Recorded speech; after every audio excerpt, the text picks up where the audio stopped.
Manter uma alimentação saudável ao longo da vida ajuda a evitar uma má nutrição, assim como doenças crônicas não transmissíveis, como diabetes e câncer.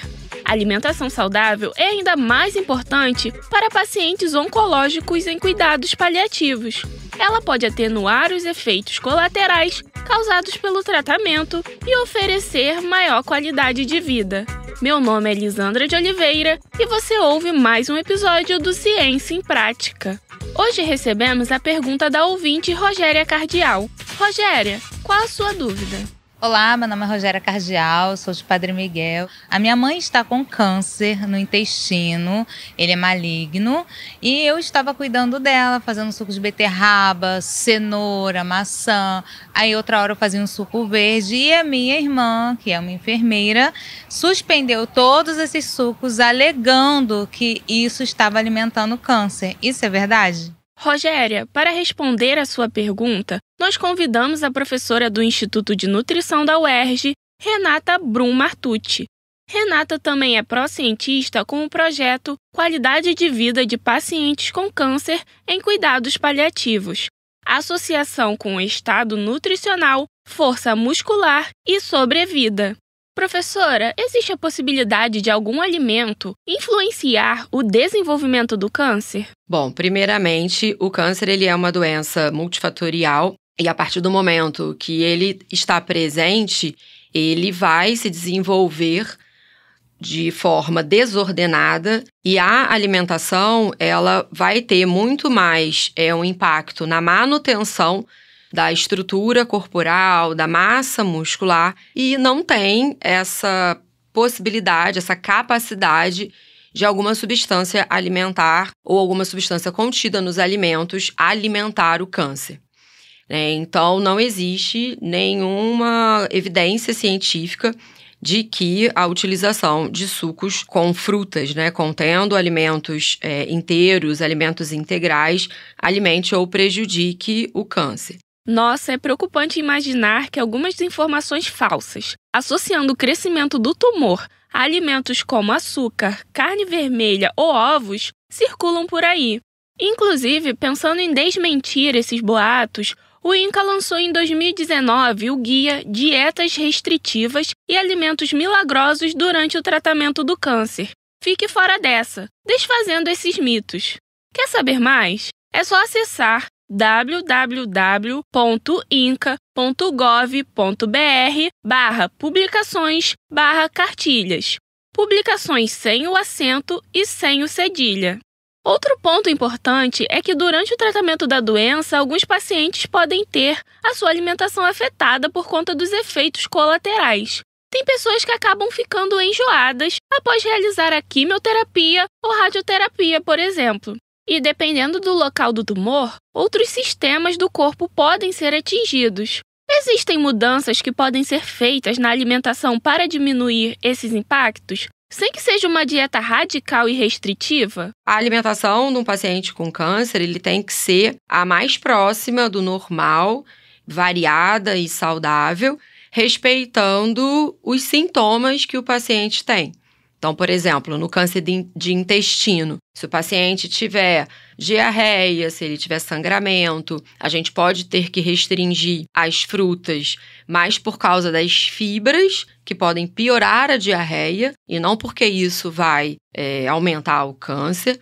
E o inverso é verdadeiro. Se esse paciente tem, por exemplo, uma constipação ou uma obstrução, a gente também precisa organizar a dieta para que a alimentação não cause mais dor, mais desconforto. Mas tudo é feito baseado no estado do paciente, nos sintomas e voltado sempre para uma alimentação o mais próxima do normal e do saudável possível. Ou seja, o equilíbrio é sempre o melhor caminho. Recentemente, houve um debate na internet sobre a diferença entre os termos estágio terminal e cuidados paliativos. Então, professora Renata, já que a sua pesquisa fala sobre a qualidade de vida dos pacientes com câncer em cuidados paliativos, gostaria que você nos explicasse a diferença entre estas expressões. Bom, o termo cuidados paliativos ele inclui, na verdade, não só esse paciente que está no estágio final da doença. A gente costuma dizer que todo paciente que tem um diagnóstico de uma doença crônica, que não tem cura, então pode ser uma doença cardiovascular, pode ser uma doença renal, pode ser o câncer, todo paciente precisa, desde o início, de cuidados paliativos. Porque o cuidado paliativo, ele foca na qualidade de vida, nas questões não só físicas, mas sociais, psicológicas, familiar, né, o ambiente social em que esse paciente está. Então, desde o início do diagnóstico de uma doença crônica, esse paciente precisa ter acesso a esses cuidados mais a longo prazo. Então, o cuidado paliativo, ele é muito amplo. Ele vai desde um paciente que acabou de descobrir que tem uma doença crônica, que ele vai ter que conviver com essa doença ao longo da vida, e essa vida pode ser 5, 6, 7, 8, 9, 10 anos, que é o paciente vivendo com essa doença crônica. A partir do momento que essa doença crônica ela causa limitações ou, né, que ela não tem mais perspectiva,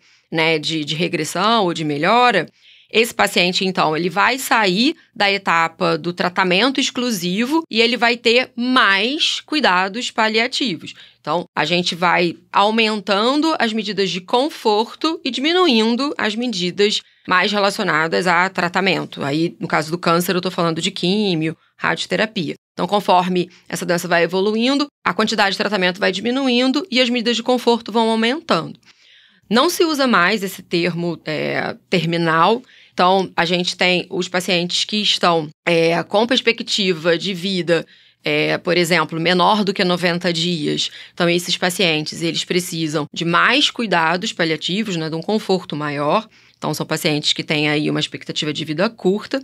E aqueles pacientes que estão, na verdade, que a gente chama de tratamento proporcional, que estão mais próximos mesmo do fim da vida. Nesse paciente que está mais próximo do fim da vida, né, dias, horas, o trabalho do cuidado paliativo, além de proporcionar, né, um desfecho calmo, tranquilo para esse paciente, inclui também o apoio aos familiares, para que eles possam passar por essa despedida, por esse processo de fim, da maneira mais tranquila possível.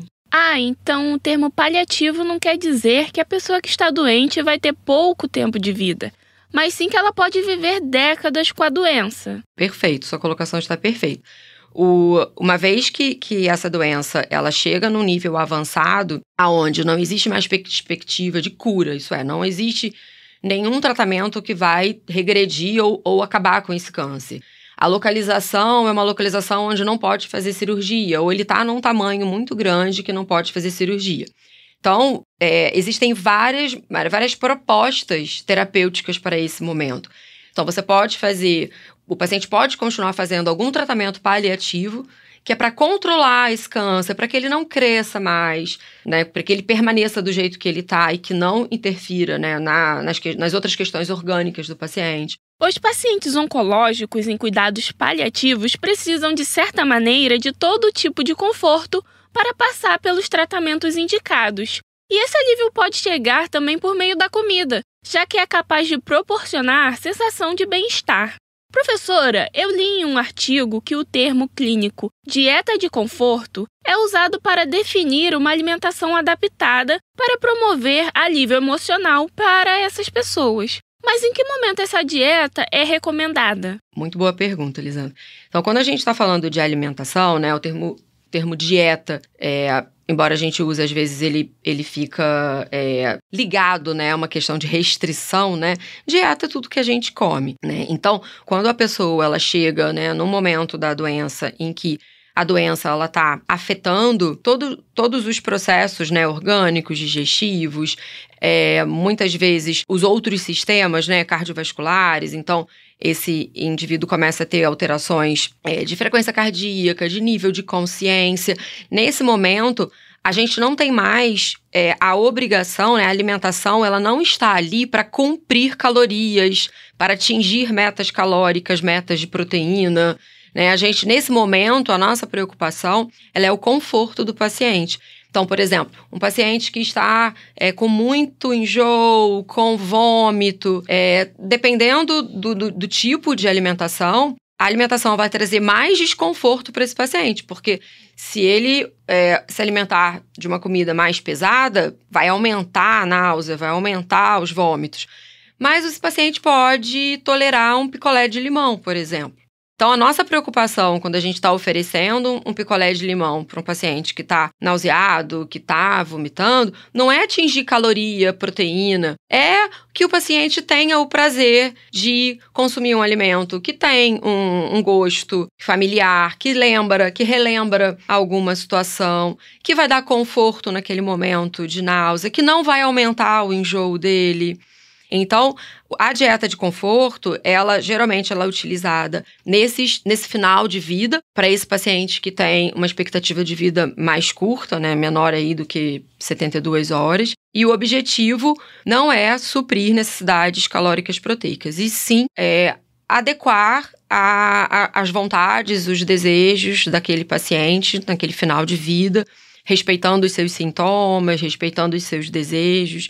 Então, o nome é dieta de conforto, porque o objetivo é exatamente dar um conforto, quando possível, nessas últimas etapas da vida. Então, a dieta de conforto é para aqueles casos específicos onde o indivíduo ainda tem consciência, ele ainda tem desejos, ele ainda tem vontades. E respeitando toda essa situação, a gente oferece alimentos leves, alimentos que têm questões afetivas, muito líquido, né? E alimentos gelados para dar esse conforto nesse final. Professora, além das mudanças no apetite por causa do tratamento contra o câncer, o paciente em cuidados paliativos pode ter perda de massa muscular e força, também conhecida como sarcopenia. Será que uma alimentação saudável, combinada com atividades físicas, pode ajudar ou reduzir o risco de sarcopenia? Se essa sarcopenia ela é diagnosticada logo no início, é possível, sim, fazer tratamentos que envolvem atividade física, alimentação, para ou interromper a perda, que é o mais viável, né, num paciente que está em tratamento oncológico, ou reverter, né? Conforme a doença vai regredindo, esse paciente começa a ganhar peso, ganhar massa muscular. Então, Rogéria, como a professora Renata disse no início da nossa conversa, nenhum alimento, nem mesmo um suco, tem a capacidade de ajudar no desenvolvimento de tumores. Pelo contrário, uma alimentação equilibrada, sem radicalismos, pode proporcionar conforto e qualidade de vida para pacientes com câncer em cuidados paliativos. Por isso, é muito importante o acompanhamento de um nutricionista junto de uma equipe multidisciplinar. Agradecemos pela tua pergunta e pela participação da professora Renata Brum Martucci, do Instituto de Nutrição da UERJ, que aceitou participar da nossa conversa. Obrigada, professora. Eu queria agradecer aos ouvintes da UERJ, principalmente ao interesse que houve, né, pela minha pesquisa durante esse processo de busca e de escolha do tema, e pode contar comigo para outras oportunidades. Muito obrigada. E você continue sintonizado na Rádio UERJ e até a próxima!